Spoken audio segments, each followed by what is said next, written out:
Hello kids and my dear students. आज के video में मैं आपको खेलों में लगने वाली चोटों के विषय में बताऊंगा। खेलों में सामान्य रूप से कुछ चोटें लगती ही हैं। शायद ही कोई खिलाड़ी ऐसा हो जिसे कभी भी चोट ना लगी हो। सबसे पहले यह जानना आवश्यक है कि चोट कहते किसे हैं। आपके शरीर को किसी भी प्रकार से नुकसान होने को चोट कहा जाता है। घर, ऑफिस या खेल के समय एक्सीडेंट और किसी भी तरह की मारपीट या लड़ाई झगड़े से आपको चोट लग सकती है। नुकीली या शरीर में घुसने वाली वस्तुएं आपको चोट पहुंचा सकती हैं। सामान्य प्रकार की चोटें होती हैं जैसे खरोंच लगना, फ्रैक्चर, जोड़ों का अपनी जगह से हिल जाना, मोच, खिंचाव या जलना आदि। चोट मामूली और गंभीर दोनों हो सकती हैं। कुछ मामलों में दिखने में मामूली लगने वाली चोट अंदर से गंभीर हो सकती है, जिसे तुरंत चिकित्सीय इलाज की आवश्यकता होती है। मामूली चोट को फर्स्ट एड अर्थात प्राथमिक चिकित्सा से ठीक किया जा सकता है, लेकिन गंभीर चोटों के लिए आपातकालीन चिकित्सा की आवश्यकता होती है। आमतौर पर खेलों में लगने वाली कुछ प्रमुख चोटें इस प्रकार हैं। ब्लू स्पॉट या नीला पड़ जाना। कुछ खेलों में जैसे बॉक्सिंग, जूडो, कुश्ती में यह चोट लगना आम बात होती है।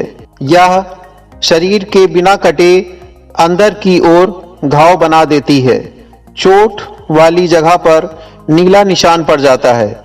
इन जगहों पर खून के थक्के और प्रभावित भाग में सूजन हो जाती है। इन स्थानों पर खून का रंग नीला हो जाता है।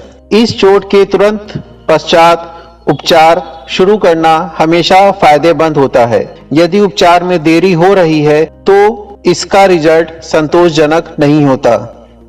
इसके उपचार के लिए बर्फ के टुकड़े को हर 15 मिनट के बाद घाव पर रखना चाहिए तथा दूसरे दिन गर्म और ठंडी पट्टी को क्रमशः घाव पर एक दिन में 3 से 4 बार रखना चाहिए। मोच। यह चोट आमतौर पर लिगामेंट अर्थात जोड़ को प्रभावित करती है। खेलों के दौरान या दौड़ते समय पैर में मोच आना एक आम बात है। कभी कभी प्रॉपर वार्म अप ना होने से तथा अचानक से गेम स्टार्ट कर देने से भी पैरों में मोच आ जाती है। यह अत्यंत पीड़ादायक होती है।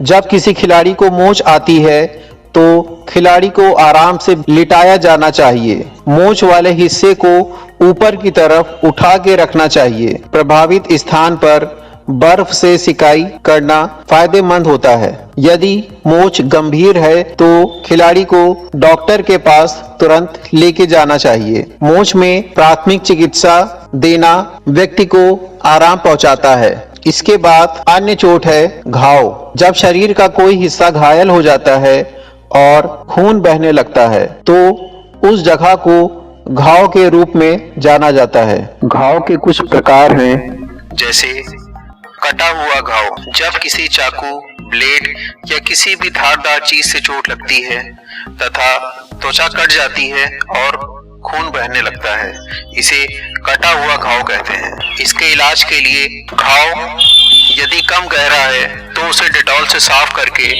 एक टाइट पट्टी बांध देनी चाहिए। दूसरे प्रकार का घाव है फटा हुआ घाव। जब किसी ईंट या पत्थर से चोट लगती है तो उस जगह की त्वचा असामान्य रूप से फट जाती है तथा खून बहने लगता है, इसे फटा हुआ घाव कहते हैं। इसके इलाज के लिए सबसे पहले प्रभावित भाग को अच्छी तरह से धो लेना चाहिए तथा एंटीबैक्टीरियल मेडिसिन से उस घाव को साफ करना चाहिए। उसके पश्चात घाव पर मेडिसिन या सिवाज़ोल पाउडर लगाकर टाइट पट्टी बांध देनी चाहिए।